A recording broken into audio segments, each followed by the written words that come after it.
အားစရာကောင်းလာတဲ့ပုထုဇဉ်ဘဝဤကဲ့သို့အဝိဇ္ဇာတရားမောဟတရားတွေကြီးမားလာရခြင်းဘာကြောင့်လဲလို့ဆိုရင်ဖြင့်ပေါက်ပင်ဘာကြောင့်ကဲရတယ်ပေါက်ပင်ကိုင်းတာဒိုင်းနာလို့ပါဒိုင်းနာဘာလို့နားရတယ်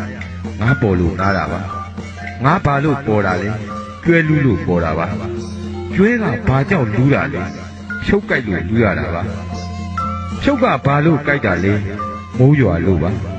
မိုးကဘာလို့ရွာတာလဲဖားအော်တာကြားလို့မိုးရွာတာပါ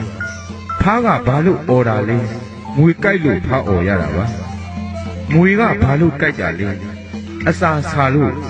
မွေကကြိုက်ရခြင်းပါအစာကဘာလို့ဆာတာလဲခန္ဓာရှိလို့အစာဆာတာပါအဲ့ဒီခန္ဓာကဘာလို့ရှိတာလဲသမုဒိယသစ္စာကြောင့်ပါအဲ့ဒီသမုဒိယသစ္စာဘာလို့ဖြစ်တာလဲအဝိဇ္ဇာနဲ့တဏှာမူလနှဖြာကြောင့်ပါအဲ့ဒီမူလနှဖြာအကြောင်းမြင်တိုင်းပေါက်ပင်ကိုင်းတာဟာတကယ်တော့ကံမျက်စိကကြည့်ရင်ဒိုင်းနာလို့ကိုင်းတာလို့ထင်ပါလေဉာဏ်မျက်စိကကြည့်မယ်ဆိုရင်ဖြင့်ပေါက်ပင်ကိုင်းတာအဝိဇ္ဇာနဲ့တဏှာကြောင့်ပါလို့မြင်ပါလေဒါကြောင့်ကံမြင်ဉာဏ်မြင်ဓဝရနိတိတရှိကြစေဖို့ဒီကနေ့မန္တလမာလဓမ္မသဘင်မှာ